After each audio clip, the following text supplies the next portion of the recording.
That's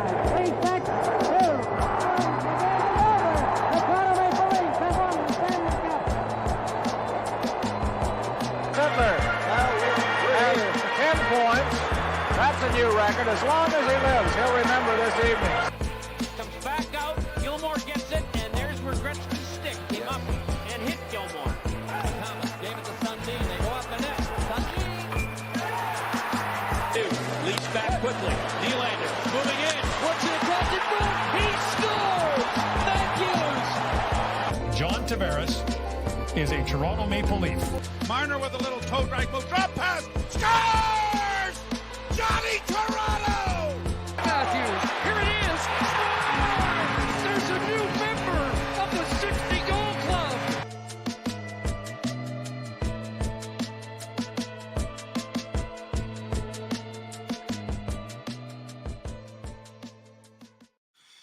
Hello, everyone, and welcome to the first ever episode of the Six-Man Toronto Maple Leafs podcast. I'm joined here by John and my other friend, Johnny Mack. How are we doing today, boys? Start with you, John.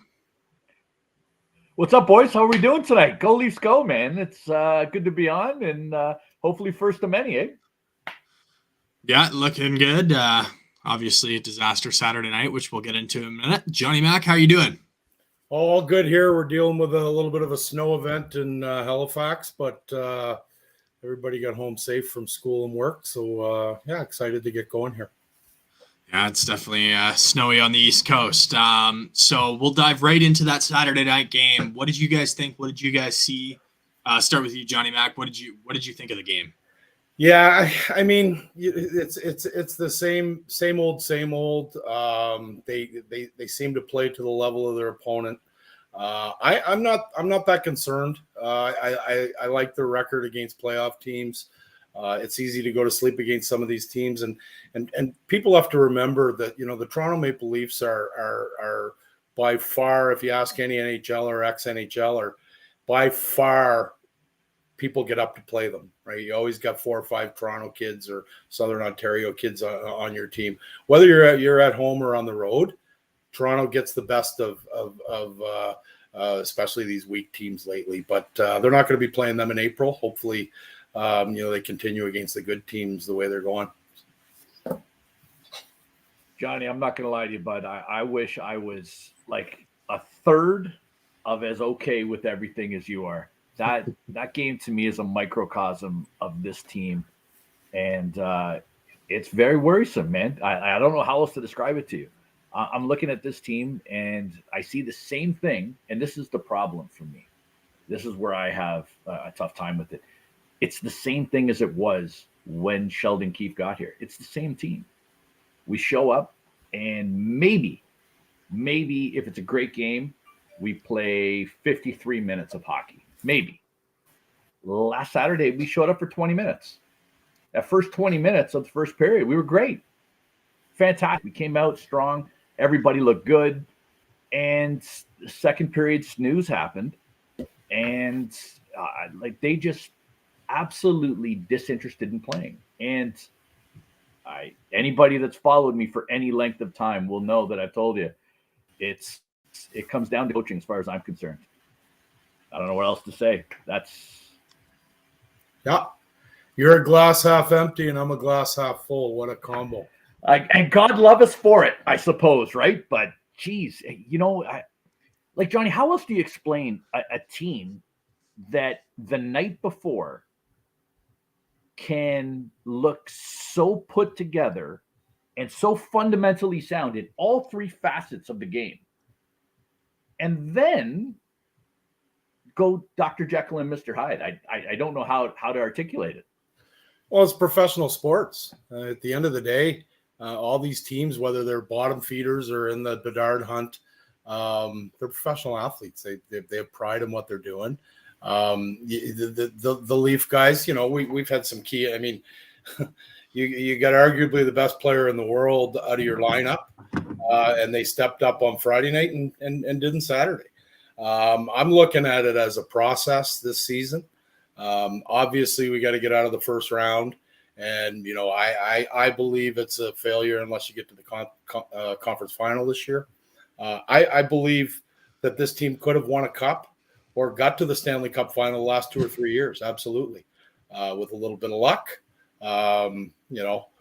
If you go back to the Montreal series 2 years ago, I think that series was over when JT went down in the first game, and the mindset, problem, though. But it's luck. You got to be lucky. Only one team wins out of 32, and there's about 16 that have the horses and the personnel to do it. It's a matter of playing the right way at the right time, and not giving up on yourselves or adversity. You just keep battling through it. I believe in the coach here, and I believe in the group that they have. I think we'll talk. We're getting into the trade deadline here in a bit. We'll talk about some of the things I think they need. It might be different than the masses. No, that's where I like where they're going. There's a lot on the line. Dubas. Go ahead. Let me jump in there on it, because I'm curious. You believe in the coach. We know I'm not a fan. I'd love to hear what it is, especially understanding the failures that we've had and where we've been, right? The last couple of years have been a slog at best, right? Yeah. I love the optimism. I do. Don't get me wrong. I love the optimism, but I'm curious as to what it is that you've seen this year with a guy who's clearly under the gun. This is his make or break time.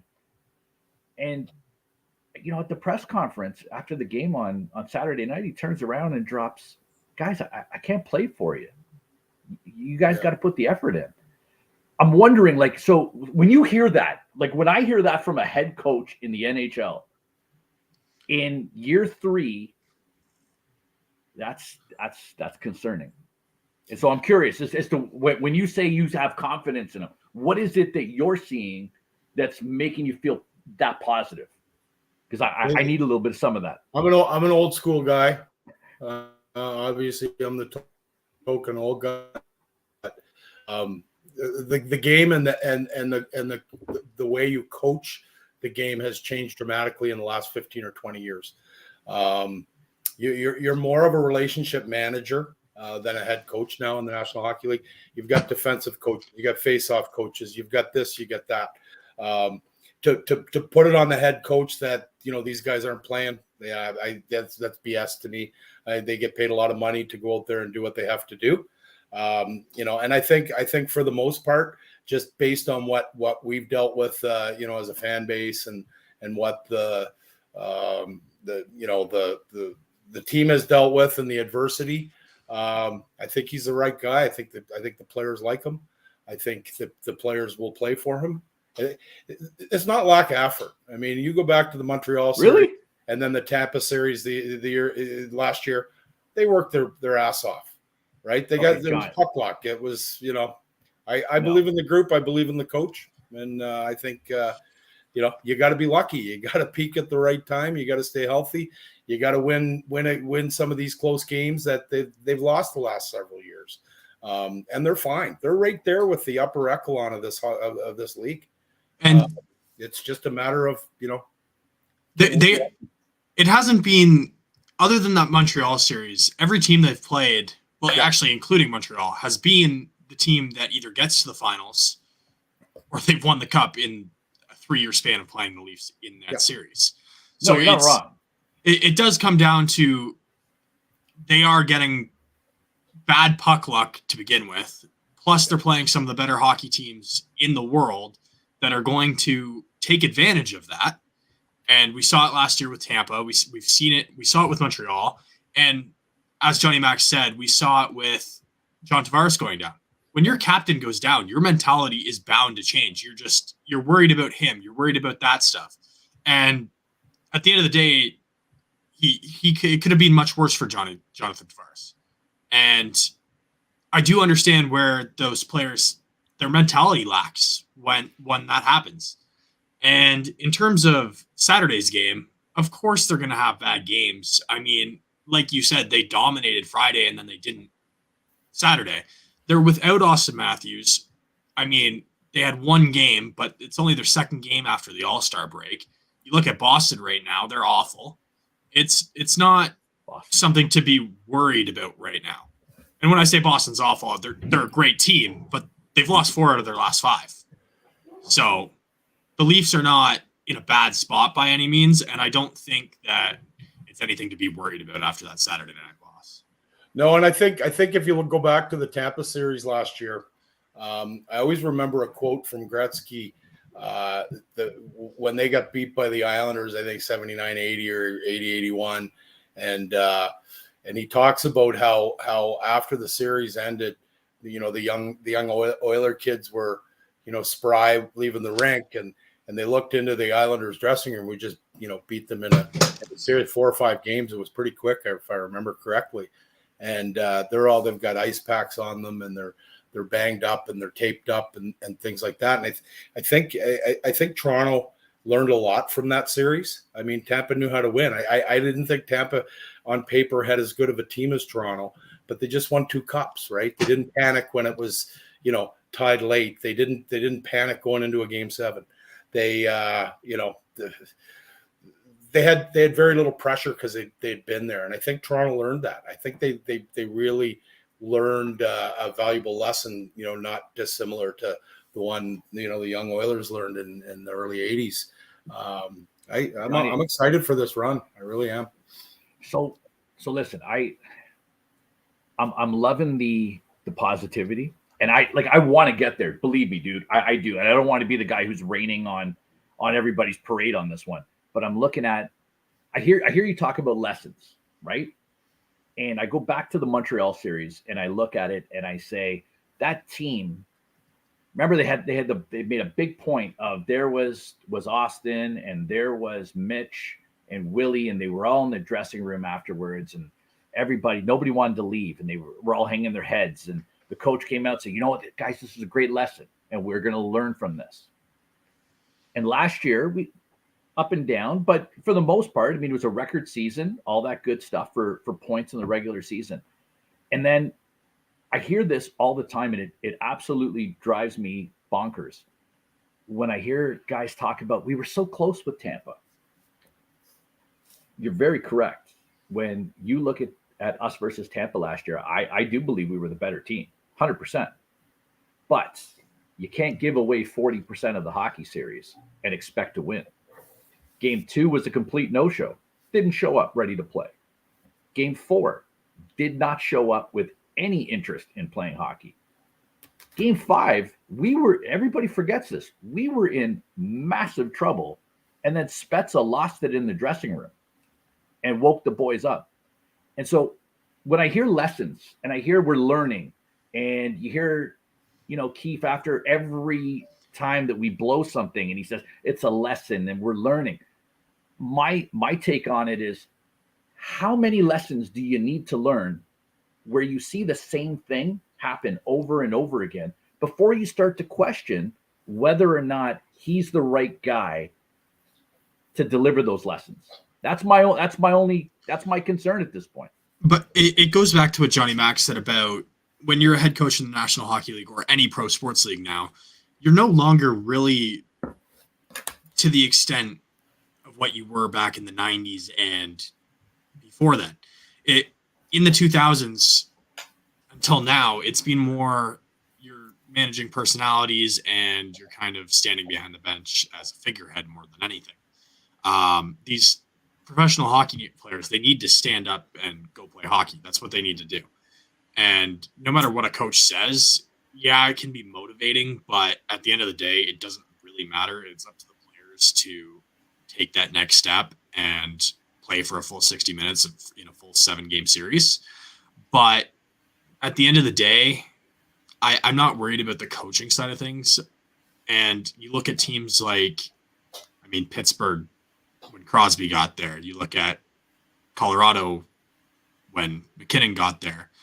You look at Tampa when Stamkos got there. Like, these teams aren't getting these franchise players and winning the next season. It just doesn't really happen.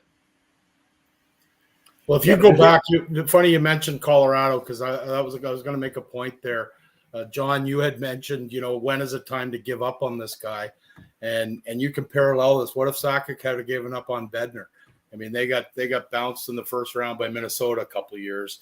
They ever since Nate came in, they had Patty Roy in there for a bit, and then moved on and brought in Bednar, who had never coached in the show before, right? He was had a good pedigree in the American League and the East Coast League. I think he won a couple championships. He's a good Saskatchewan guy, really, really down to earth, and goes home in the summer and runs a charity golf tournament, stuff like that. But parallels Keith pretty well. I think it was 17 or 18, and McKinnon flipped out at him, and he turned around and he yelled at him, and it was viral, right?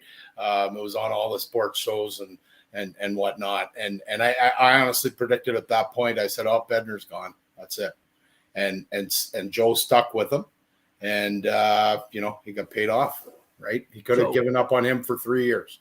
But listen though, I'm with you, right? Missed playoffs, lost in the first round, right? Lost conference semis, won the final. Yeah. Progress. And I think that's where I'm with, like, I can get there. Don't get me wrong. I can get there. But we got to see the progress.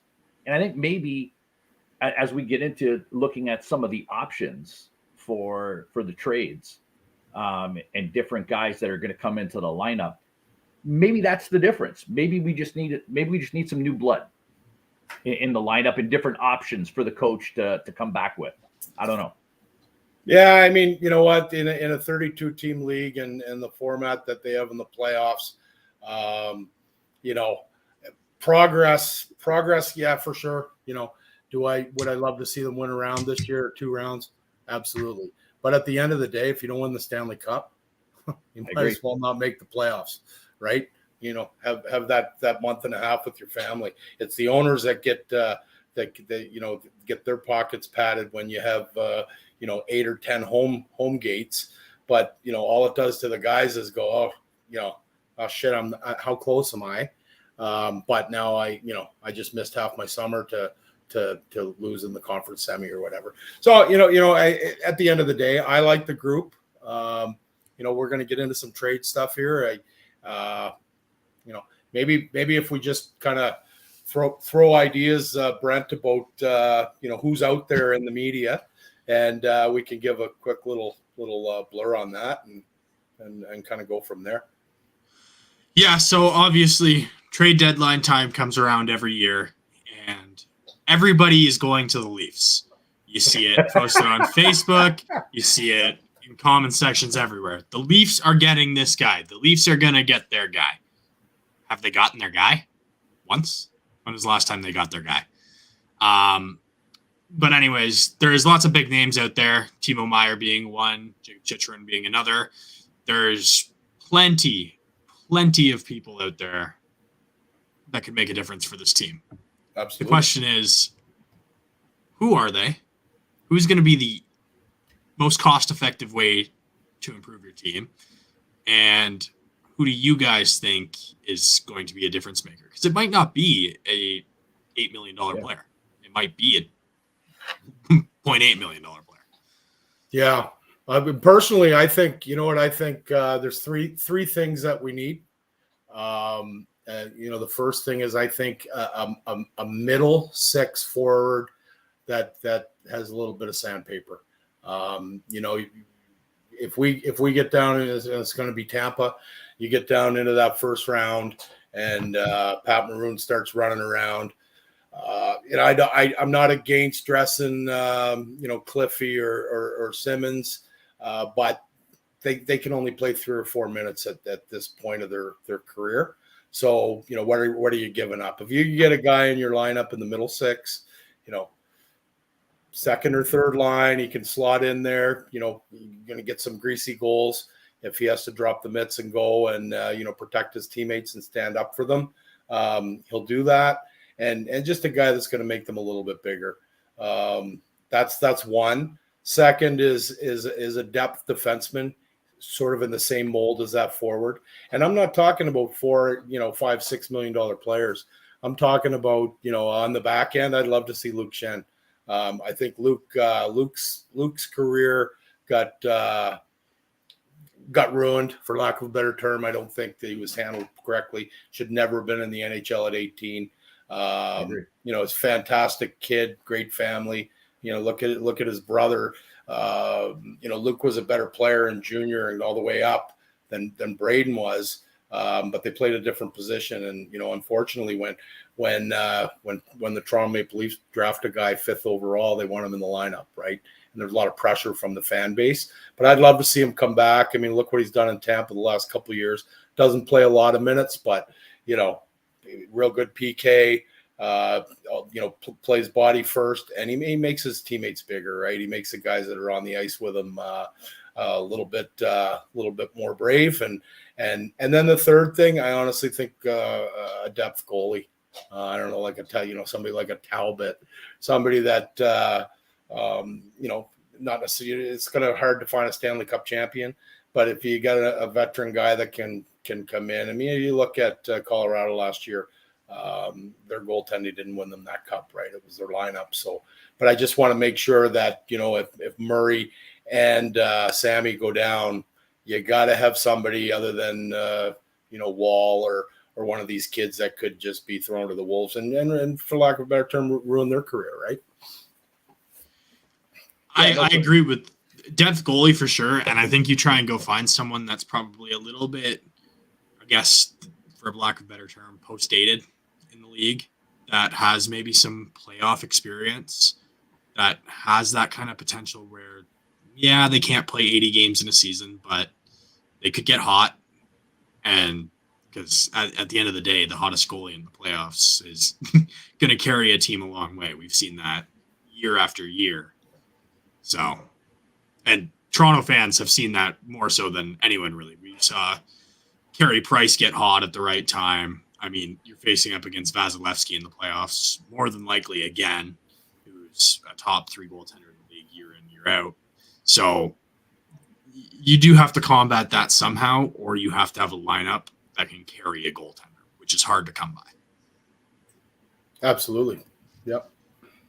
Yeah, and listen, I think you cannot, if we've learned anything from the first 3.5 or 4 months of the season, we can't rely on Matt Murray. Like, you just, if he gets hot, and fine, great. But, at this point in time in his career, that for me, that ship sailed on Matt Murray. For me, when I was thinking about kind of what I'd like to see, I don't disagree with you. I'd love to see a mid second line guy add. I think that it would benefit Yarncroc immensely if he could go down to the third line and help out down there. He's got the ability to play up when needed, but ideally on a Stanley Cup winning team, Yarncroc is a great third line guy. More than anything, though, what I think this team needs is we need to look at guys who are going to make us hard to play against. Yep. When we get into those, and I'm glad you brought up Pat Maroon. Pat Maroon's who we need. We need a guy like Pat Maroon. Well, we have one. We got Pat Maroon's not playing 12 or 13 minutes anymore. So, he can play a little bit more. He's a little bit younger than the other two that I mentioned before. But yeah, I don't disagree. You need a guy that's difficult to play. Maroon ran around a couple games last year. He basically ran around. He was yapping. He took a run at Marner in game 2, I think. Or anyway, he didn't have anybody to hold him in check. And then but that's the whole point, right? And that's what we need them. Yeah, you can't react and say, okay, Maroon was an idiot last night. We're going to dress Cliffy tonight, because it's over then, right? And now you're taking, and Cliffy came in and took a couple bad penalties, right? That cost us in when he came into the lineup to answer Maroon. So you're right, and that's exactly what I said. A guy in the middle six that you can count on to, and you put a guy like Shen on the back end or the kid from Chicago, McCabe. There's another one. Oh, I'd love McCabe. Be a great kid to have here. And contract's reasonable too. Contract is reasonable. We can make that work. Yeah. Sorry, Yeah, Mike, go for ahead. sure. I don't think they need the big whale. I liked Meyer a lot. I'd look at Meyer and that he could be someone that you could basically use as a pure rental. If you did it, if they would come back with San Jose would come back with a couple conditional picks based on if you sign him or not, and you could get him for a fair price without putting up a first. I'd look at him for sure. He's going to help. He plays big. He's a heavy player. That's the issue with him, though, is that his asking price is going to be so sincere. Like, it's going to be high because he's an RFA or he's a UFA. He's going to be. He's gonna get his money, or he's an RFA actually right now. No, he's a U. He's on 1 year. Yeah. So he's a UFA, but at the end of the day, the guy's gonna. Yeah, I mean, get I paid. like the player a lot. It depends on the ask, and let's face it. How much of a leash does Dubas have right now? Is he the guy that's making the calls at Shanny? I'd go with the latter. He doesn't have a contract coming up, so does he have carte blanche to go out and trade the next 5 first rounders to get Patrick Kane, Timo Meyer, and whoever else is out there? No, he doesn't. So you got to be fiscally. It'd be interesting to know, though. Yeah. Wouldn't it be interesting to know, though, at what point does Shanahan, like, if we're being honest, though, yeah, we're in year 9 with Shanahan, right? And listen, maybe Shanahan's talked to the boys in the boardroom, and they've said, "Dude, you are good across the board. Handle your business, go about it like it always was." I'd love to know that, because I mean, we never will, but it would be great to know if he's under the same kind of pressure that Dubas is. Well, he is. Absolutely, he is. You think so? There's no way he's not at this point. 100%. They're all under pressure. But you can talk. Is he gone if we lose? Is Shanahan gone if we lose? They could be all gone. Absolutely. First round loss. Okay. They could absolute clean house. First round, I would agree. I think they. Yeah. Okay. I agree too. I'm just asking whether or not that's kind of the viewpoint, right? I think so. At the end of the day, you can call what they've done a failure. But like I said earlier, there's 32 teams in the league. They made the playoffs every year since Matthews came in. They're playing. It's exciting. These first round series, Best in hockey, even though we lost, it's been some real good hockey. Edge of your seat, right? Overtime games, like just nuts. The one where Matthews came back or they scored 3 in the last 3 minutes against Columbus in that play-in series, and then Matty scored the winner in overtime. I mean, this is a hockey team that my son, who's 8 now, is watching. So he's 5 years old and he's seeing that, and it's exciting, right? There's only one team wins every year, right? It's tough, but it's fun to watch. We've got generational players. I think Marner and Matthews are generational players, and to have 2 of them in one lineup is special. They're right on the cusp. You know what, Shanny and Kyle are going to be either looking for work in the spring, or go down in history as the guys that brought the cup back, right? I don't think there's any in between. I really don't. I think if they get to the conference final, they're both safe, and the coach. Anything less than that, there could be some major moves. And I don't know if I'd agree. So, before we dive too much into the trades, Matthew Sullivan has a question here, and I know Johnny Mac actually had that's a good kind of an idea going on around this whole Matthews situation, and I think it's not a terrible idea. I'd like to discuss it if you don't mind, Johnny Mac. Sure. Yeah, we were, the 3 of us were talking the other night, doing some show prep here to for our first podcast, and I'm a Matthews guy. I love him. I think he's a real good player. breaking records and doing it his way. And I'm a huge fan. I believe he's a better all-round player than anybody that's out there right now, including McDavid. Having said that, I got to see Bedard up close here as I'm in Halifax and the World Juniors were here. And the hype around this kid is, obviously something. So if you look at the dynamic of going into this trade deadline, all the things that all three of us can agree on is you have to be fiscally responsible. We're pressed against the cap. How do you get an $8 million guy in here without, moving somebody out that you need?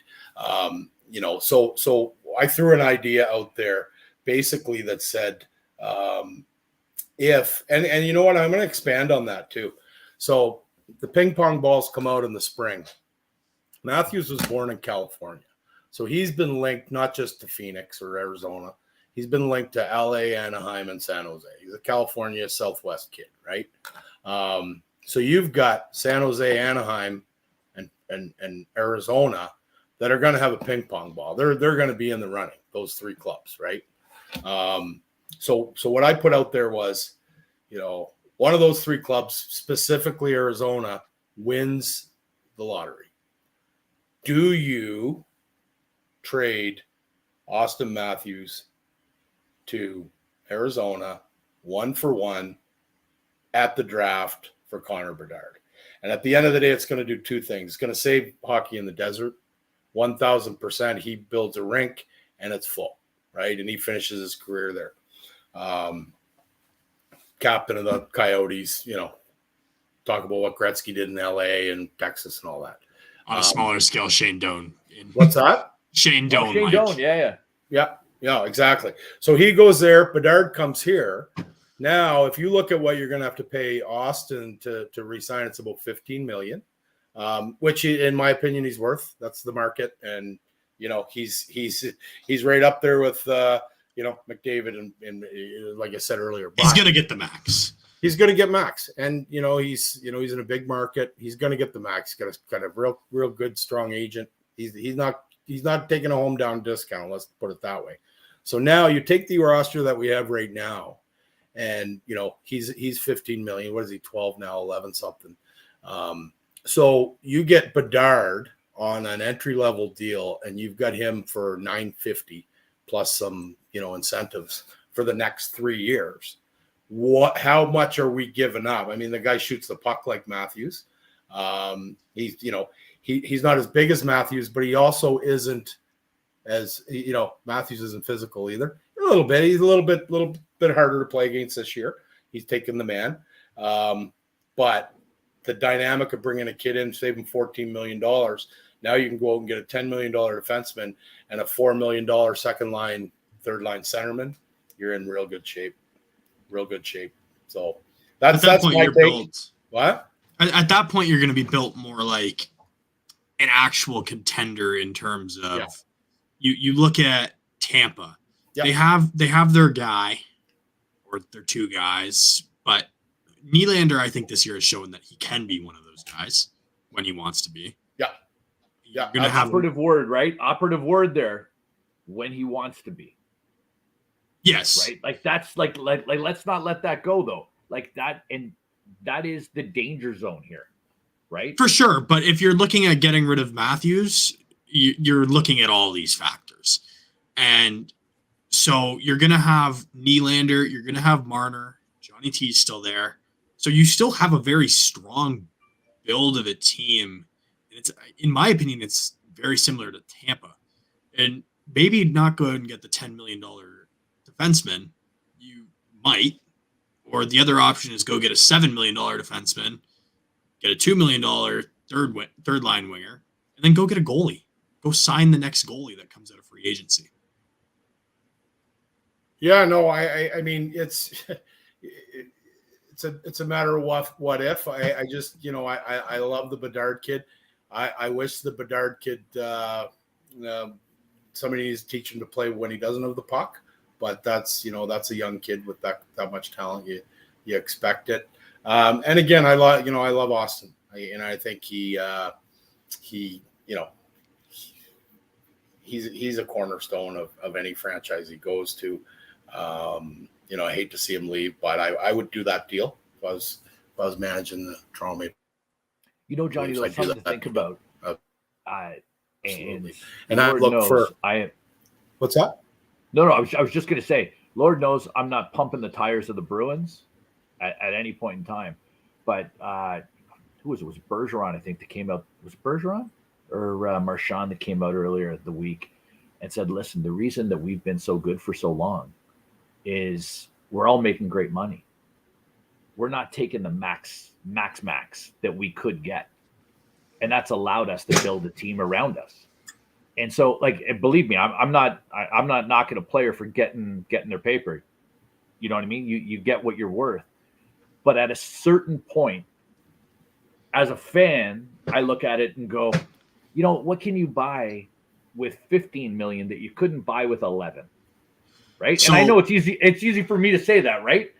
But I don't know. That's where I never going to happen in this market. You're I agree. Never going to get the hometown discount stuff. You're going to get guys like Spezza to come home and Simmons and Mark Giordano to come home at the end of their career. But you're not going to get a Marner or a Nylander or Matthews to say, hey, you know what, guys, let's take 6-7 million and build a team. You're just not in this market. It's a very, very pressure place to play. As good as it is when it's good, it's bad when it's bad. And if those guys aren't making their max dollars, it's real easy to kind of go, hey, man, do I want to stay in Toronto for 6 and deal with the media and deal with, sometimes a very toxic fan base, or do I want to go and play in Anaheim and take home more with the tax rate and go to the grocery store with my wife and not have to worry about signing 50 autographs or somebody knocking on my door, or harassing my kid at school. It's a tough market to play in, and you're not going to get the hometown discount unless it's a guy that wants to come home. I've seen it. Right. I think our only shot at a hometown discount is Marner, maybe. No, but it's not going to happen. Marner played hardball the last time, right? Marner bent us over the table. Yeah, and they made no bones about it. No, exactly. You know what? At that point, I didn't think he was as good as he was, and I was honestly thinking, oh, let him go, trade him. Now, man, he's unreal, right? He's unreal. So he got what he was worth. And one thing that we haven't talked about going into this trade deadline, okay, is another Arizona kid, Matthew Nyes. Now, that's a wild card to me because he's a big, strong player. He doesn't play as heavy as what we were talking about earlier to bring into your middle nine, but he's a top 6 kid. He's got the same frame as Matthews. He's 6'3", he's about 205, 210. He's lighting it up in Minnesota, nominated for the Hobey Baker. So there's a guy that you don't have to give up anything, right? Can you imagine what a guy like that would be worth on the market, right? So if Toronto wanted to find a guy that can bring what this kid's going to bring to the table when he gets here, you're giving up a first-round pick, probably a roster player, and maybe an American Hockey League. Yeah. So you're putting a kid into your lineup, some kids can handle it at that point. If you look at a kid like Cale Makar in Colorado, he stepped in right up, won the Hobey Baker. His college team got beat in the Frozen Four. He signed the next day, right? Kreider was like that too, I think, wasn't he? Yeah, I believe so. Kreider was like that too. Yeah. So yeah, but some kids don't. Some kids don't make it. Look at Jimmy Vesey, right? There was a bidding war for this kid 4 or 5 years ago, and he's an NHL player, but he didn't react and step in the way some do. I believe this Nyes kid is going to. His role model growing up would be Matthews, right? He was a few years older than him. He watched him kind of play as a kid from the same area, and obviously watching his career, I think I would give him a shot immediately on the line with Austin, and whether it's Willie or Marner, and at the end of the day, so you're ahead. You're ahead. You got a guy. No other NHL team has a guy like that they're going to get for free to add to their lineup. So And Johnny, That's already in contention. Minnesota's going to go deep, so you're not going to get him for a while. But at the end of the day, he's playing meaningful hockey. He's going to be in the Frozen Four. Might win it, right? And that team's a good hockey club. So then they come in and, they win it, and he comes in with a high on that winning mentality and steps into the lineup on a Saturday night in Toronto, and when there's 15,000 people outside the rink, and it's just a rock, and that kid could make a difference in a big hurry. So boys, what do we think then about this then? Because listen, everybody else knows what we know on this, right? And I like him as much as you do, if not more. And I think he is just as good potentially as adding somebody legitimate that you're going to have a big contract coming back on. I really think the kid could be that good based on everything that we've seen. Absolutely. That said, any deal, I think it's fair to say this. If we're in on Chychrun, if we're in on Meyer, if we're going to be in on Kane, the conversation starts and ends with Matthew Nyes, right? Being part of the deal. So I guess my question to you guys is, what do you think, dude? Do you make that deal? It honestly, for me anyways, it depends. Obviously the organization knows more about Matthew Nyes than we do. We can watch him play. We can see all this. Their scouts are doing more work on him than we are. Hope so. If you believe that he can step into the lineup and it be an immediate impact, then yes, you keep him. But if he's not going to be able to do that, if they think he's probably 2-3 years down the road before he cracks the NHL roster and plays big minutes, then yeah, you trade him because this is the time to do it. It's not tomorrow. It's now. This is your kind of last chance to play with money, play with time, and just to give the listeners, guys, and the viewers a little insight of how the player development model works. Haley Wickenheiser leads the group here in Toronto. I got a buddy that actually does it in Colorado, an ex-NHLer, and he's on their player development group. So it's usually each team has 4 or 5 guys, sometimes a little as 3. And basically what they do is they all get assigned a group of prospects, right? So my friend happened to have one of his guys when he was in college was Kel McCarr. So after they drafted him, Brett would go and he'd probably go to 6 or 8 UMass games where Kel was playing, take him out to dinner, meet with the family. How's your weight? How are you eating? How are you doing in school?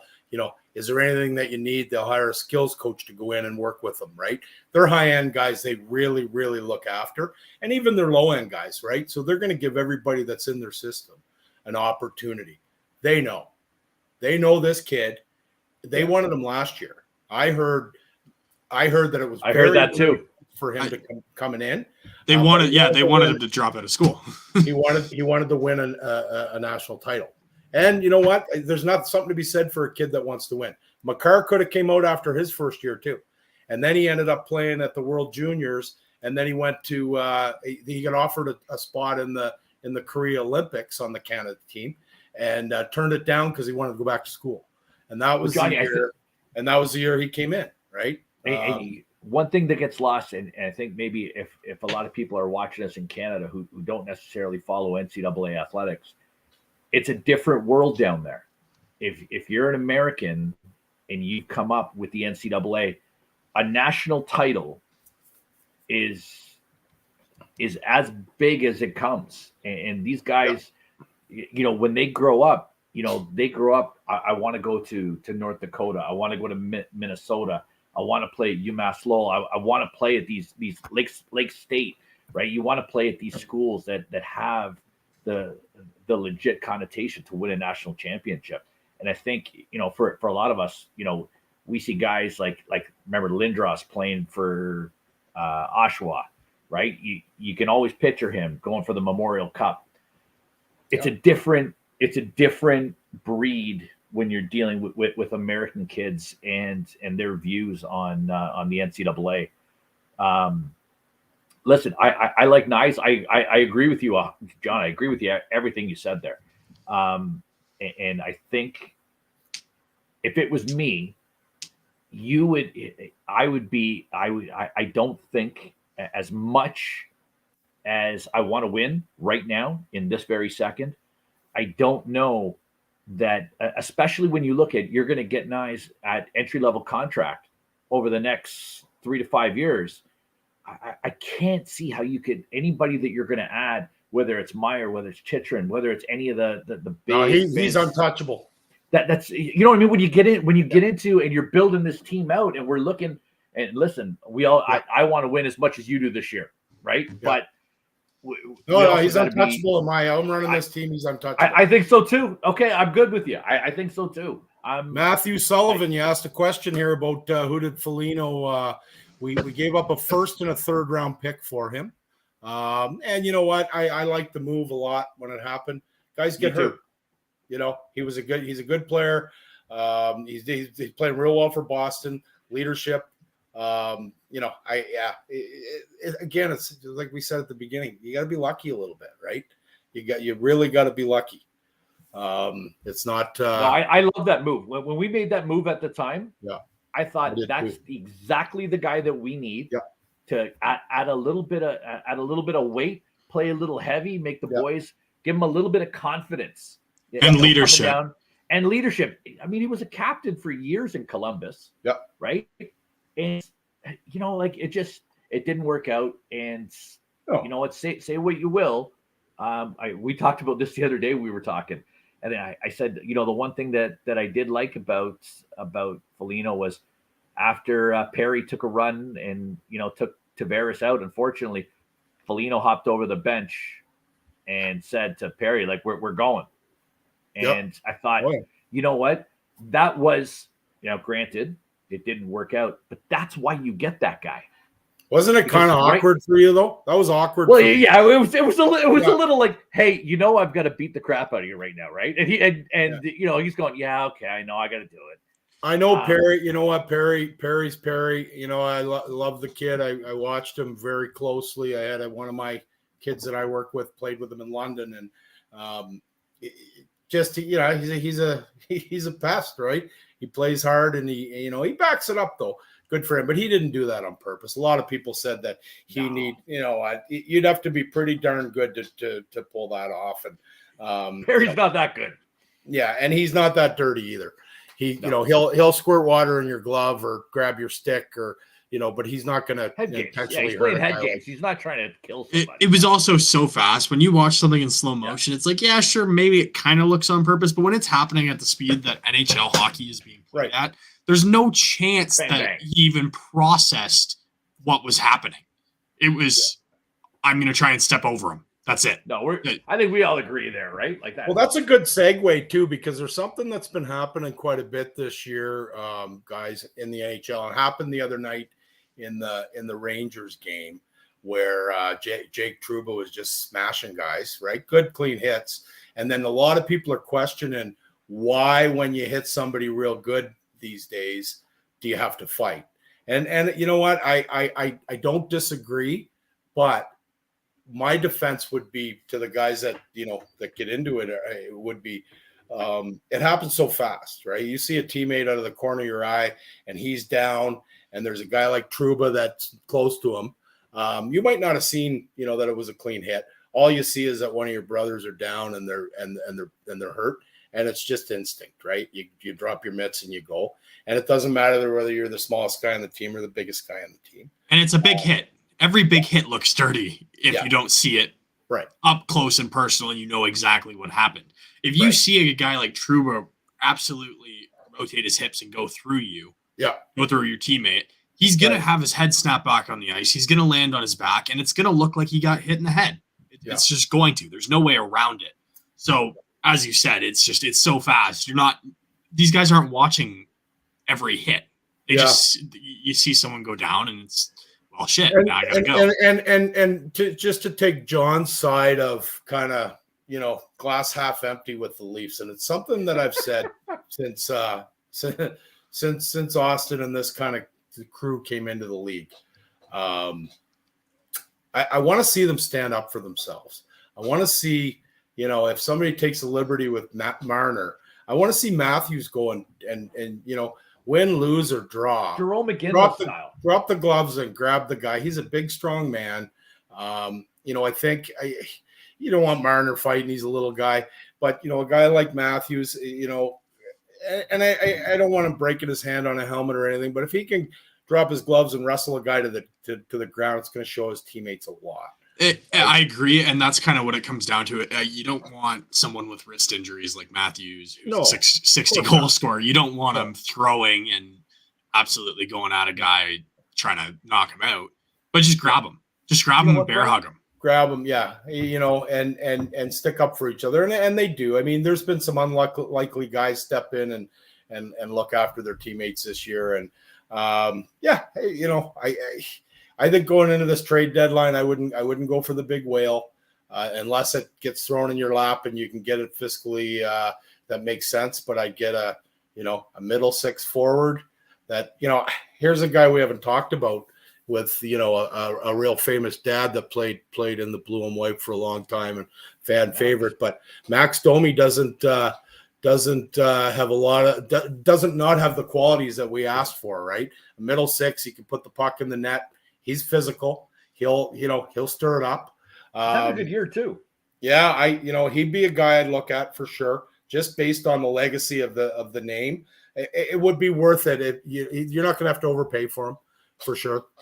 Maybe you can package him up with the McCabe kid and do something, either with Liljegren or Sandin, and a second or third rounder or something like that. I'd do that. So listen, that brings up an interesting conversation. We have Liljegren, we have Sandin, and if you get asked about them, who do you like? If you had to pick one, and you're looking at the total package, I'm not just talking about offensively or I'm talking total package. You had to pick one. Yeah. Who's expendable to you? Depends on what night, honestly. I think they're the same player. I think they're very similar. I think they have the same demeanor. Honestly, if I'm Dubas and people are calling asking about these guys, I'm gonna say I like the other one better. Right? I'm not going to say, of course, sure. Yeah, I'm going to try to drive the price up, but for the right deal, I'd give up either one of them right now, and I think they could bring a lot back. They're both good. They developed them the right way. We talked about Shen earlier. They left these kids in the minors, both first rounders, left them in the minors, let them develop, gave them a little sniff every now and then. Right? Couple injuries, you bring up Sandin for 4 games. Right? He plays well. He goes back down. Liljegren, same thing. But either one of them, if I get, I'd move either one. I feel a little bit better about Liljegren personally, myself. Yep. I feel a little bit better about Liljegren. I find he's a little bit less of an adventure in his own end. Maybe he doesn't have the same offensive upside that maybe Sandin might have. But Sandin, there are times where I don't have the same, concerns necessarily defensively with Liljegren. I think positionally he's sound. I think Sandin probably has a higher ceiling, but I think as of right now, Liljegren is probably a more that's fair. I agree with that. No, that's fair. Yeah, I agree. In that middle pairing role. But personally, I think if you let them develop a little bit more, you potentially have a 1-2 right there. Yeah, 100%. Yeah. But, we know D takes longer, right? D takes longer to develop, and not everybody's Cale Makar. No, absolutely. Yeah, and if you're going all in, there's a couple moves you can make. I mean, obviously it's kind of underestimated. The Leafs do have quite a fair amount of defensive depth. We got lots of 5s and 6s. Yeah, it's been overshadowed because of the last couple of years where it's like, oh my God, the Leafs need to go in on a defenseman. The Leafs need to go in on a defenseman. Every subreddit, every Facebook comment section, everything is talking about, oh, the Leafs need defense. So this year, when the Leafs actually have a relatively sound defensive lineup, unless you can get a big upgrade, you don't need to upgrade your defense. Okay, let me throw this name out to you guys. Let me throw this name out to you guys. We've seen him the last couple nights out. I'm a huge, honest I think he is Labushkin, but a little bit better, which is, I think, exactly who we need, and is Gavrikov. Yeah, good player. From Columbus.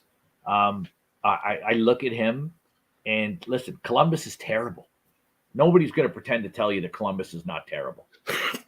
His underlying numbers are, like, on a team like Columbus, are good. And I've seen him play. I remember when I think he was paired with Seth Jones when we were playing Columbus in the bubble, and he was great then against us.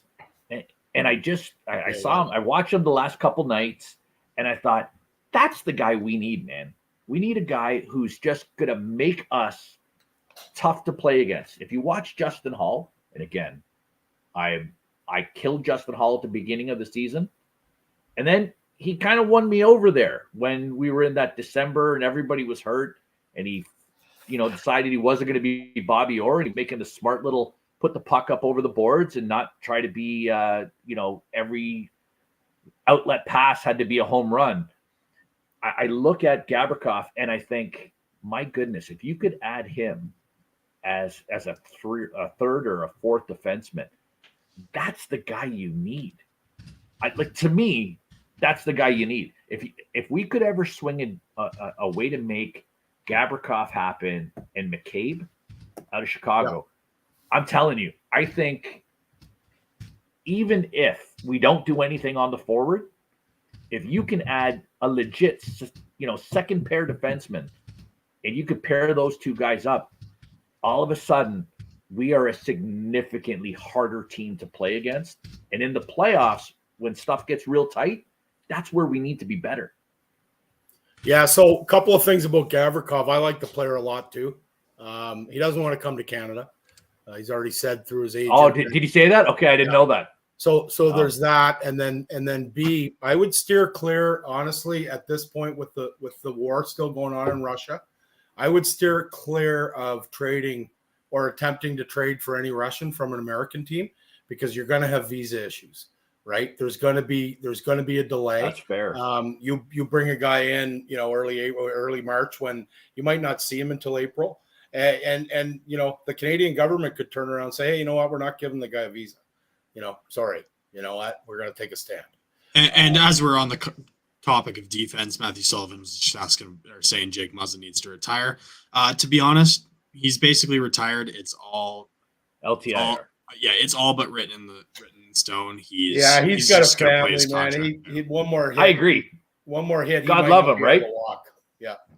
God love him. You know what? He was great soldier. Had a great career. He's at that point in his career where the injuries are. He's done.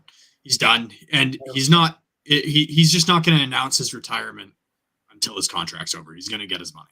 Right. And listen, nobody wants to see, like a DeMar Hamlin situation where the guy's on the ice and everybody in the arena knows, oh my God, is this it? Is this happening? Nobody wants to see that, right? He's got his money. You know what? Go live your life. Enjoy your family. You're a young man. He's been instrumental. He's with the team a lot. And he was on the last road trip, I think, wasn't he? His leadership is really rubbing off. Like the kids really look up to him. He's one of those, he's won cups. He's one of those guys that they look up to. And for a guy like Clem said, he's done. He's retired, right? Let's face it, he's not going to play hockey again. A lot of guys just kind of, pack it in and they'll go back to Woodstock, Ontario, or LA, or wherever he lives in the off season, and they'll end up not even being around. He's not that guy, right? Unless, it is possible that I think he might get the Jason Spezza treatment, maybe given a role within the organization right away as soon as. I would have him on the bench as a coach in a minute. Make him your defensive coach. He's a good guy, and. And there's a guy too that, when I spoke earlier about the development model and how they spend the money and the resources on their stable of players, for lack of a better term, there's a guy that would be outstanding to visit your top defense prospects. Go to the Western League and see 3 or 4 guys. Go to, U.S. college and see a couple of guys. Go to the He's Q. Been there, done it. He'd be great. Yeah. go in and watch a junior game in Guelph and take your fourth rounder that plays for Peterborough out for supper and talk to him about what he's eating and how he's behaving and that kind of stuff. So I think he'd be tremendous for that. It's a good way to break into the front office. A lot of guys do that. They'll come in and they'll take that role and get spots. The cream rises to the top, right? The guys that are really making a difference and their guys are coming out and they're ready to play in the NHL and they over exceed expectations. Those are the guys that next thing you know, he's an assistant general manager and look at Gary Roberts, right? Yep. Look at the difference Gary Roberts has made in so many young players' lives, yep. right? And taking a guy who was highly touted, maybe kind of on, and just showed him the right way to be a pro. Yep. Right. And just elevated completely. And you know what? I don't know if Muzzin has that in him, but I do love the idea. If you can utilize the strengths that we have as an organization, which legitimately are so much deeper than so many other teams. And we've got the ability to spend outside of the cap on things like that. That's where we got to be investing. That's where that's how you build your franchise long term. Yeah, it's not about obviously the draft is much more important now than it ever was. Who was it that said draft schmaft? Fletcher, wasn't it? Fletcher. Cliff Fletch. Yeah, and you know what? He had some success building teams without but those different times though. Different times, right? Hockey trades aren't there anymore. You're not doing 1 for 1. You're doing 3 for 1 and draft picks and taking part of their salary and that kind of stuff. So you have to build through the draft. You have to, and Toronto's finally doing that. I mean, look at their core. Other than JT, they drafted all those kids, right? And that hasn't happened in the whole time really. That they were awful drafting in the 80s, awful drafting in the 90s, right? Well, I mean, we did get Wendell. Their best players in the last 30 years weren't drafted by the Toronto Maple Leafs, other than Matthews, Marner, Nylander, right? Look at Sundin. Wendell Clark was there's a guy that was a top player that they drafted, and we'll dive into that a little bit more. We're gonna jump into a quick ad break. Sure. And I do have a topic that kind of ties into that I want to bring up. So awesome. Are you in the market for some new slick Leafs or NHL apparel? Go to the Fanatics link on this video to save site-wide. Promotions are always changing, but right now get free shipping for 24 hours when you buy through us. You save money and help support the pod in the process. Fanatics. Do you know a sports fanatic and just not know what to get them? Or maybe you just want a little piece of history for yourself. Go to row1brand.com and use promo code OCSN15 for 15% off all site-wide artwork. Do you have a wild beard that needs taming? Well, go to www.norsebeards.com and use promo code OCS for 25% off. Old City Sports is partnered with a few fantastic breweries, and we highly recommend that you check them out. Neshaminy Brewing, Hangman Brewing, and Sterling Pig Brewing as well. If you get hungry while having a few cold ones, check out Righteous Felon Craft Jerky and use promo code OCSN for 20% off your jerky. And we're back. Thanks for staying tuned. Just a quick ad break. Got to get that over with before we continue. And so now what I want to bring up is obviously the cap situation gets talked about in Toronto. It's kind of in the limelight, but you see it elsewhere. Do you guys think that the NHL would succeed under an MLB kind of structure where it's more of a luxury tax rather than a hard cap? Yeah, maybe it's some sort of a hybrid. The problem is we don't.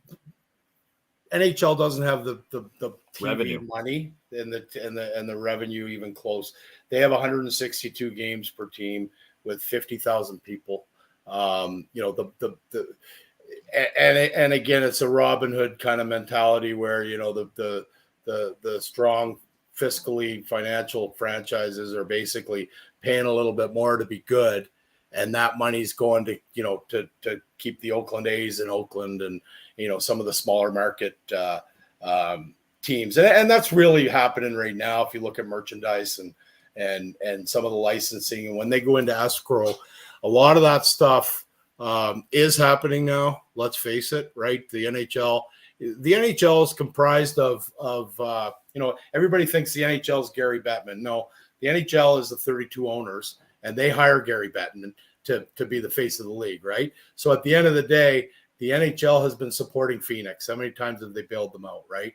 Oh my God. There's things that are happening that I think we're already there, Clem. I really do. I think it's happening. So, and I agree, and that's why I kind of bring it up, because we were talking about how in the 80s and in Leafs history, typically the best players have not been drafted by the Leafs. So if you look at it, if you make it some sort of a luxury tax, we're going to go right back to that. Because Toronto has the most money. They are going to spend on the free agents. They're going to get. Well, for the most part, they do have to play around with the taxes and stuff. But the draft would become irrelevant other than two teams like Phoenix. Yeah. But like there are hybrids that are out there. Like if you look at the NBA, like you have players with bird rights. So you could take a player that you draft, say Matthews, for example, right? Matthews would be a great example where you could sit there and say, as a hometown guy, if you want to keep this guy, you can exceed the cap by 10, 15, 20. Pick a number, doesn't matter what it is, and have that not count against your cap. And have or go in an NFL model and have a that you can put on that one player doesn't count against your cap. There are alternatives out there. The issue becomes, and Johnny touched on it, is that the NHL unfortunately does not drive anywhere close to the revenue that the other major professional sport leagues draw. And you know what? I'm not going to lie to you guys. If you've seen the TNT and ESPN numbers from this year, they're abysmal. They're down close to 23%, I think, from what they were even a year ago. And I'll be honest, if you watch that All-Star fiasco, that didn't help anybody, right? It's what even the hardcore NHL guys were looking at that going, I don't know that like they were outside handing out tickets. I've got a buddy of mine that lives in Florida, and they said they were handing tickets out in Florida in front of the arena to get people in, and they couldn't fill it. And my son had a hockey game the next morning, and I went into the dressing room and talking to a couple of the dads and the coaches, and I was like, that was embarrassing, blah blah blah, and one of the coaches and a dad on his team said it pretty well. He said they've already got us. Like they're not. Well, that's a great point. Yeah, we're watching anyways. They're trying to get guys in the States that aren't traditional hockey watchers. But going back to your point, Clem, we had that, right? We could look at it and say, hey, let's go back to the Wild Wild West and spend what you want. We had it. How many? It's been Toronto's had the most money forever, right? Biggest fan base, most merchandise sales, most revenue, most Rangers. TV money. The Rangers were the same way, right? Always had it up until 2004. 2005, and then they locked out and came back with the salary cap. We had that. We could have bought every player that was out there, and if that doesn't, and they did. There were stretches. I mean, look at that '93 team. I'm telling you, that was a team that should have won. If they get by LA, they smash Montreal. Not even close. Montreal. Agreed. Right. So you got to be a little bit lucky still. You could have and it's no different. I think if you look at Dubas, forget Shanahan, if I'm the ownership group and the chairman or whatever, I lock that guy up so long right now, 100%. I agree. Because he's put a team together that has a chance to win every year. Every year.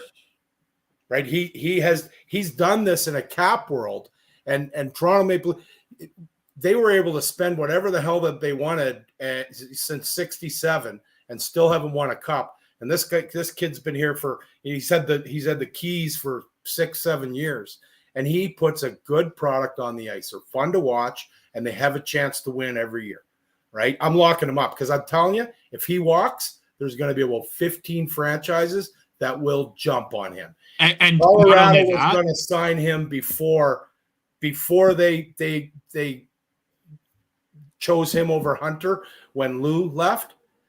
Colorado basically was like, if they don't give Duba the keys to this team, he was there. He's running Colorado right now. And that's I tend to agree, because at the end of the day, yeah, the playoff success hasn't come, but you can't blame the GM on that. It's not.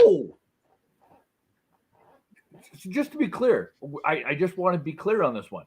Are we saying the guy who puts the team and controls who plays and who's signed, who then picks the coach, who then allocates the ice time, those two guys shouldn't be held responsible for the product? Okay. I just want to be clear on this. But has Toronto not been on par, if not better, than every team that they've played with in the playoffs in the last 5 years? No, I disagree. Talent-wise, no way. Only one team can win. No, guys. Only one. Listen. So let's say I agree with everything that you're saying. How do you explain 0-6 in games where you could close out your opponent and move on? And moreover, how do you explain in those games 4 of the 6 games not showing up? Growing pains. That's for kids. John. For kids. No, man. They're still kids. Puck luck. I can't get there. I want to get there. I want to be there. I want to. You look at Game 7 last year. We're 2 seconds. We're split second away from Tavares. Yeah. That goal counting. Yes, 100%. We're an unfortunate penalty call, which sure, right call, but that doesn't change that game was that close. Montreal was that close, but your captain's out. You're not in a bad position as the Leafs, and they know that. They're not blowing it up for a reason. But Tampa won a Stanley Cup without Stamkos. We're saying we can't win a game against Montreal because our captain's hurt? I don't know. I just have a tough time getting there. If this team is as good as we think we are in Toronto, and we all think in Toronto we're great, and don't get me wrong, I'm the same way. I'm planning a parade right now. But if we think we're as good as we are, the captain going down should not result in a complete implosion of the team. We don't have well, for one, they have arguably the best goaltender in hockey. So that makes up a little bit for... Who does? Montreal at the time? Is that what we're saying? Price was unreal. Okay, Price was great. I agree with you. Yeah. And you look at Tampa going down, they also had one of the best goaltenders in the world. Yeah. But you have to beat those guys eventually to win the cup. Yep. And it's been unlucky who they get, and I think you can blame a lot of this on they're on the playoff format. I think it's a horseshit. Fair point. No, I can get there with that. Right? That's a fair point. I go back, if you look at travel now, so they split it into East and West, 40, 50 years ago when I was a kid. And they split it East and West because travel at that time wasn't what travel is now, right? You didn't want guys taking a plane from LA to Philly for a series. They're in PJs now. They're everything's private, everything's high end. Muffin. Right? I go if I'm running this league, I'm going 1 to 16. I don't care what conference you're in. And let's give so Toronto now. So for the last 4 years are in the top 4 or 5 in the league. You have that kind of now they get some team that the playoff squeaked in, right? The playoff teams, it's a joke. You look at Edmonton last year. Yeah. They didn't go through anyone. No. It's just a matter of competition. Even the bubble, at some Toronto point too. gets, even the bubble, it would have been tough. That's a tough division to come out of, that Canadian division, because all the teams were good then. Okay, well, no, Right? hold on. I'm caught. Sorry, John. I can't do it. I can't let you go there. If you look at the actual facts of that Canadian division, Yeah, 3 of the first 4 teams that were eliminated from the playoffs came from the Canadian division. right. So let's be honest. It wasn't. That also comes from good playing division. against the teams that were but knocking them out of the playoffs early. Yeah, but no, because you can't. I'm sorry, I can't get there. You have to Can't get lose there. more games to be knocked out of the playoffs early. You lose more games by playing against better teams. Yeah. So Dude, that not to me rewarded that are Calgary, they were terrible. You're They not would have rewarded been- now. So They would have Toronto been last finished. place in the regular season. Yeah, I look at that bubble division, and we had a coast all the way through. It was a coast all the way through. We were heads and tails better than every Canadian team in that division, and it wasn't close. And as well as I do, when we walked into that Montreal series, I thought, everybody and their brother thought it was going to be a steamroll. And how great was it going to be that we were going to be able to hand it to the Habs? We were all salivating walking into that team. And then we got up 3-1. My goodness, it was like playing the parade. Here we go. And then we forgot how to play hockey anymore. I look at it a little different. So being a former player and a coach, and still involved in the game from a skill development, I look at it more from a player side, and I look at it and I say, okay, yeah, for sure, I thought so too, right? But there's 20 guys that play for the Montreal Canadiens that are pretty proud to put those jerseys on. You got the best goalie in the world, right? They're playing Toronto in the playoffs. they're bound to get going. First time since '78, right? It was big. It was bigger than anything we've seen In years. for a while as Toronto Maple Leafs people, right? So Montreal got up, and then they kind of rolled. What was the overtime game when Toronto had 15 shots, 18 shots before Montreal got one, and Montreal scored on their second one? That's unlucky. That's unlucky. You can't write that. That was the Galchenyuk giveaway, right at the blue line. Yeah, but Yeah, it should never have been there. They should have had 5 goals by then. So it's luck. I said it earlier in the episode, and I'll say it again. It's luck, right? There's about 10 teams right now. We could go through the list, in my opinion, of who could win a Stanley Cup this year. I'd say there's about 10, maybe 12 teams, right? That have. I mean, this is A reasonable chance. Absolutely. If stuff goes your way, you stay healthy. Yeah, if you get the bounce, your GM gets a good deal at the deadline, and the guy fits in. There's a lot of good deals out there, but it doesn't mean that guy's going to come into your room and make it any better. Because sometimes, and it's not the guy, it's just the chemistry and the dynamic, right? You could bring in a guy that was a wonderful teammate and real popular with a group somewhere else. He comes in here and just doesn't fit in, and it disrupts, right? So the job of a general manager at the trade deadline is it's difficult. How do you predict how this guy fits in with your group? How do you predict let me throw how a this name guy? at you. What's Let that? me throw a name at Sure. you guys. And I listen, I've thought long and hard. I've got my best friend in the world is a diehard St. Louis Blues fan. Diehard. Ryan O'Reilly. Yeah. He's coming off the broken foot. He played last weekend. Is he not exactly the player that the Leafs need? I like the player for sure. Big ticket, and you probably have to get somebody else to jump in to eat a little bit of the contract to make the money work.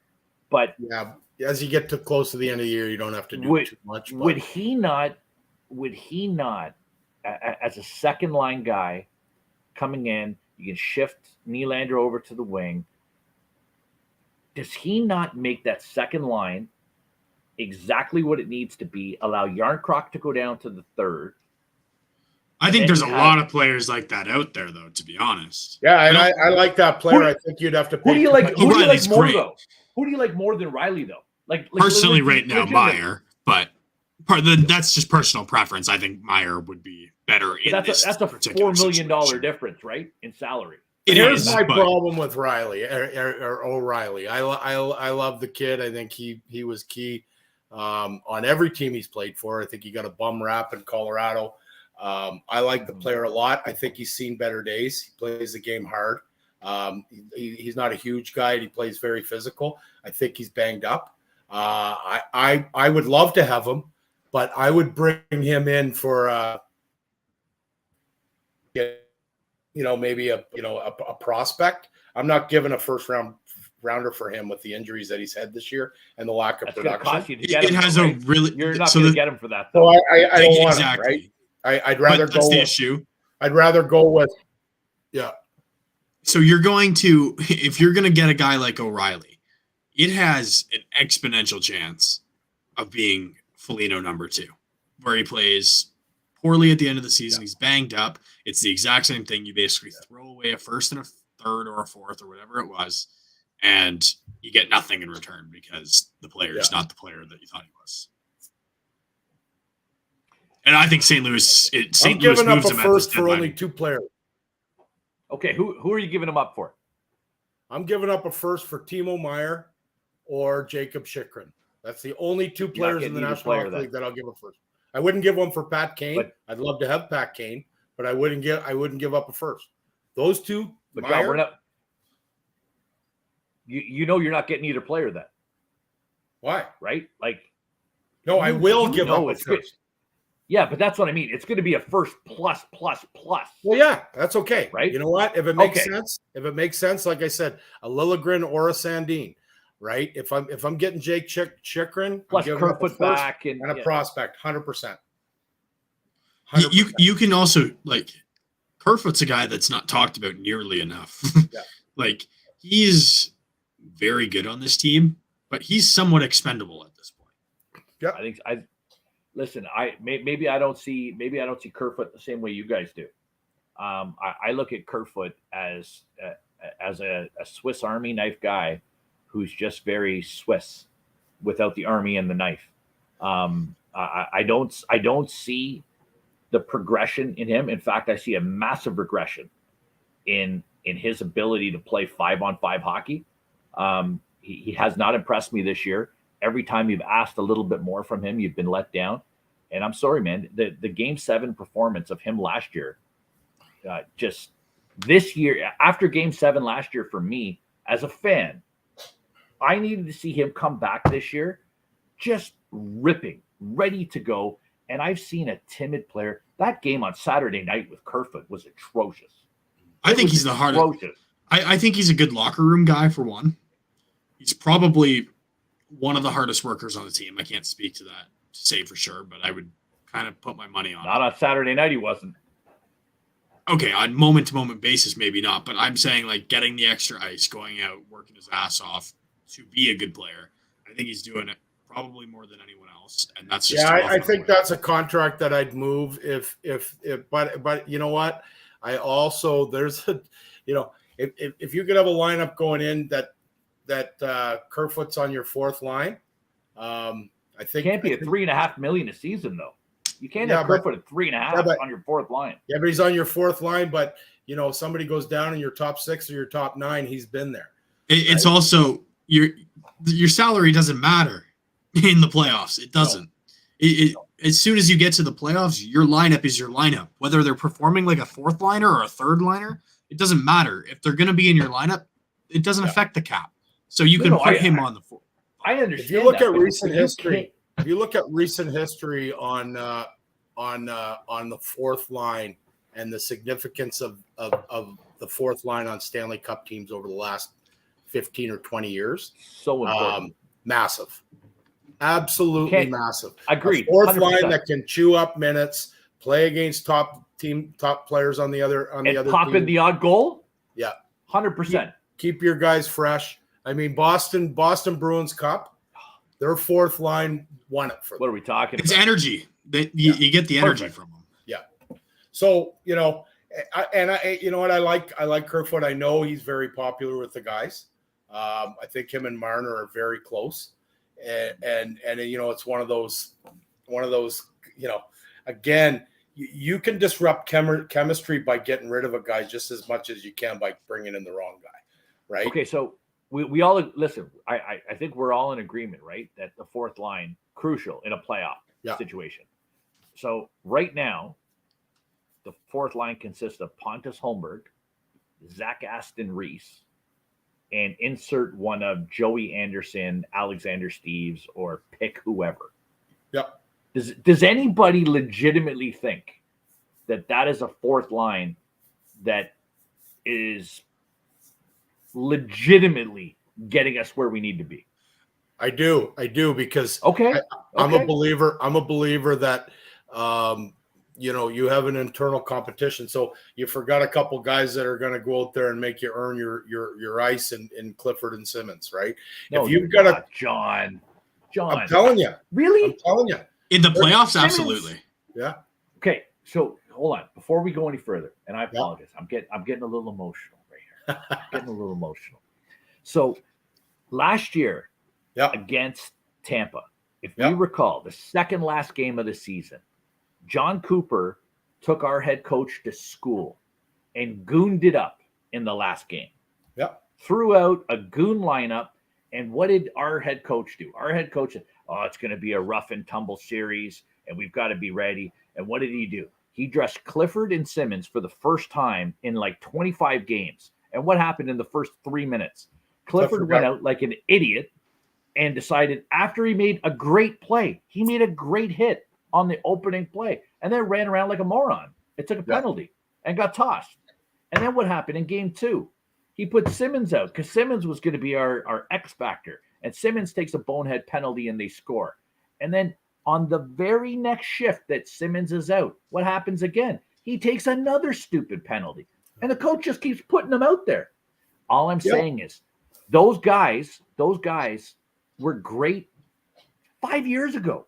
Wayne Simmons, and he's a good Scarborough boy. Listen, I grew up in Scarborough. I love a good Scarborough boy playing for the Leafs. The Wayne train is done. I don't think so. Ship has sailed. It's sailed, man. His best days are behind him for sure. There's no question about that. But he does bring something to the locker room, for one, that I don't think anyone else on the team really does, especially now that Spets is gone. It depends on matchups, too. Yeah, absolutely. We're playing Tampa again, guys. That's who we're playing. Well, absolutely. Yeah. Right. So I'm not saying if I'm putting a lineup out there with what's available for me today, neither one of them are in that. Okay, fair point then. Okay, fair point today. Okay, but here's my point. I want to have an internal competition in practice. I want to have about 8 guys, couple guys from the Marlies, and then 6 other guys that are fighting to get on the ice the next game. Right. And I want to see that. And I'm going to throw battle drills out there. I'm going to throw pucks into the corner and tell Pontus Holmberg to go in there against Cliffy and see if he comes out with a puck. And if he doesn't, he doesn't dress. Right. Yeah. I want to see that sandpaper. I want to have, but you don't have to have guys like a Clifford or a Simmons to be on the bench. Marner and Matthews can double shift. It's happened. Right. You can go, essentially with 11 forwards, dress a Clifford, and then every second shift, Marner goes and plays on the wing. Plays on third the line. Yeah, totally. 100%. Right. Flip it around. But to have that Clifford on the bench or Simmons on the bench and turn around and Maroon goes running around and acting like an idiot, he's got to answer the bell. Right. Can he play 10 minutes now? No. But can he go out there and have some offensive zone starts and get pucks in deep and create a little bit of chaos in the offensive zone? Absolutely. I guess.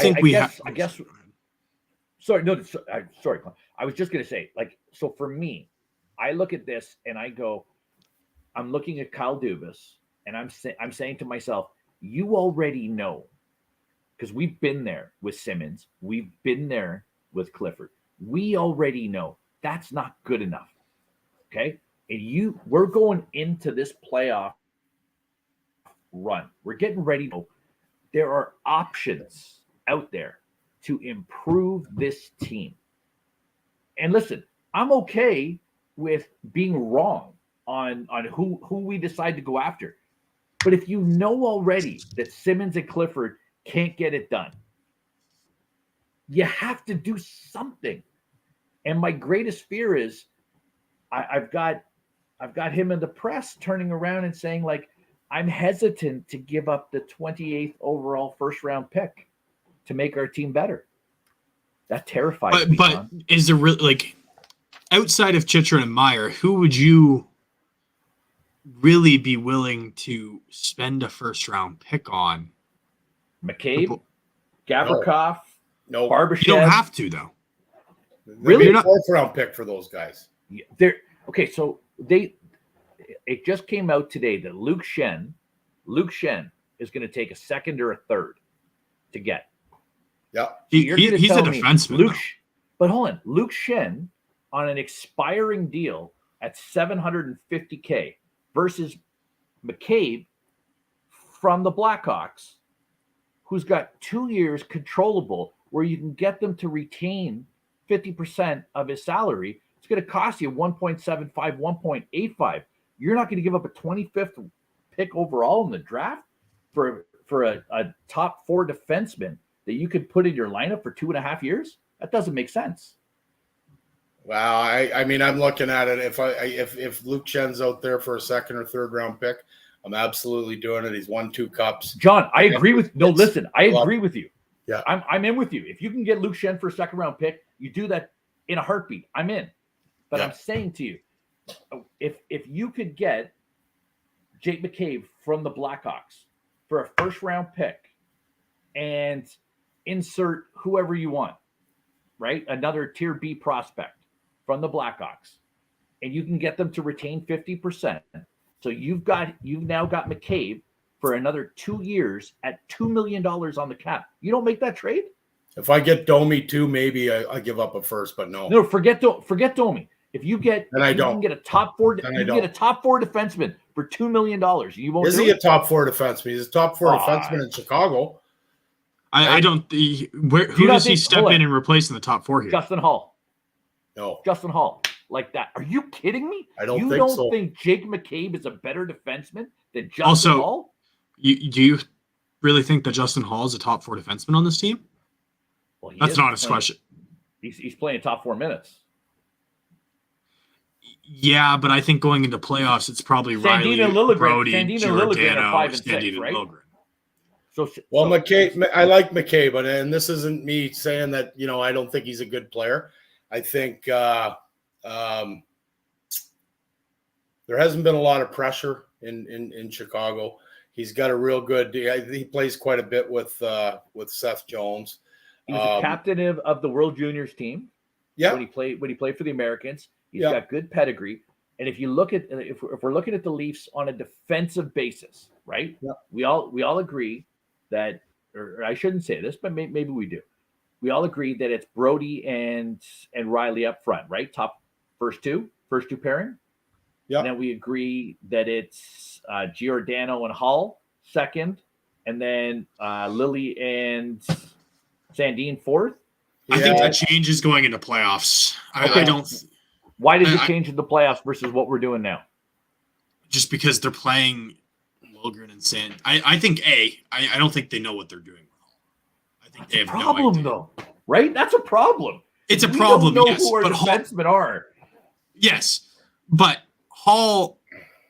There's a possibility that they've been playing him top 4 minutes trying to get more in a trade for him. There's a possibility in that. Yeah, he's out there for sure. So there's that. Plus, like Sandin and Liljegren are better defensemen than both of them, but they want to keep them together. So Giordano can't be playing bottom 2 pairing minutes. He's been arguably our best defenseman all year. Not arguably. No, nobody's arguing that point. Yeah. Gio's been great at 40. Playing 24, 25 minutes at 40 years old. Let's just hope he's not overplayed and dying in when we need him, right?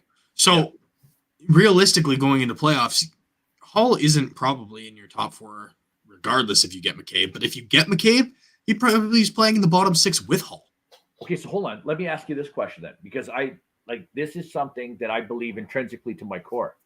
Do you believe with this head coach and the amount of time he has played Justin Hall in key situations, that would actually happen. Because I don't believe that.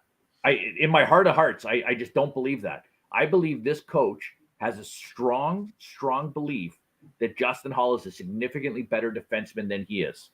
And that you are going to see Justin Hall, as you have in playoffs past, play key minutes in crucial roles that are going to lead us to problems. Justin Hall is our new Jake Gardner. You're going to see, and you see it all the time. Or Larry Murphy, who went and won 3 cups after Toronto ran him out of town. He's the whipping boy. He's not He's Larry the whipping Murphy, boy. You sure. guys, that is nonsense. Okay, it's not. I'm sorry. That's not factually true. If you look at the actual numbers on Jake Gardner has the worst plus minus in the history of the NHL in Game 7s. History of the NHL. I'm also, to be honest with you, I'm not a believer. Land. I'm not a believer in plus minus to begin with, to be honest with you. I don't think it's a fair stat to players. But in the history of the NHL. Just to give our, and I think we got to wrap up, don't we, here, Clem, soon? But we've been going on a while here, boys. Just to give you a little perspective, and again for our listeners to look at the fine line it is. Okay, it's very fine. And I tell some of the kids that I work with, you go into a National Hockey League training camp and there's 75 guys there. Every one of them can skate. Every one of them can shoot. Most of them can fight if they have to. They're big. They're strong. There's literally a couple of intangible qualities that separate that American Hockey League group to the National Hockey League group. And one of them, and believe it or not, and I've been told this by multiple scouts and executives at the National Hockey League level, it's the ability to get a pass that's a stick length ahead of you or a stick length behind you in full speed going up your wall and not drop your head. Yeah. That's the difference. That's how fine of a line it is. And you look at goaltending, same thing. Goaltending is mental, right? Every kid that's playing as a starter in major juniors, 60 franchises or whatever there is across the country, every one of those guys could be a starting goalie in the National Hockey League because physically they have it now, right? They're faster and stronger and bigger than ever, right? It's what's between the ears. And that goes for the players too, right? There's not a big difference. And there's a couple of, it's mentally tough. And I look at a guy like Hall that's got the shit beat out of him for the last 2 or 3 years, and he just keeps plugging away. And the coach has faith in you. And as a player, when the coach has faith in you, that's what you want, right? And as a coach, you want to show players, like you said, that I have faith in you. I'm going to put you in this position because I know you're going to succeed. And you're going to fail. I like Justin Hall. I like what he's done. When everybody was down in December, man, he stepped up, right? He earned it. John, I agree with you 100. Listen, I agree with you 100%. Justin Hall, the Justin Hall that played the first 15 games of this season was an unmitigated disaster, was confused and didn't know where he was. The Justin Hall from December the 1st to January the 15th, different guy. He was the guy that earned the got off the two-way contract when he first came up and looked like, my goodness, we might have something here. Mm-hmm.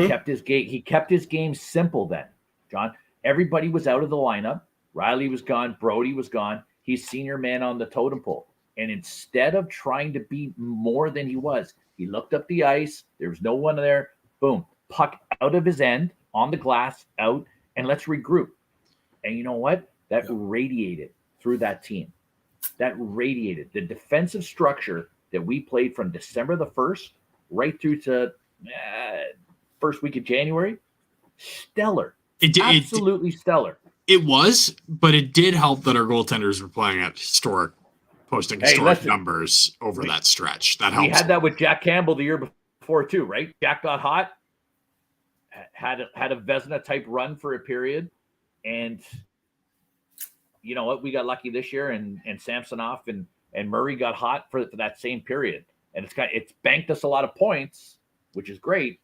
All I'm saying is, when we look at Justin Hall, we need to recognize he's not the players on, but he's also not the player that was he's somewhere in between. And I've always maintained that Justin Hall on a Stanley Cup winning team is a 6'7" defenseman. That's all I'm saying. Yeah, we can agree to disagree, and I think every week we're going to journey. I really have a feeling we will, my friend. I have to just before we go, I gotta say my oldest daughter turns 25 tomorrow. Robin, she's in, happy birthday. in Vancouver, and happy birthday to you.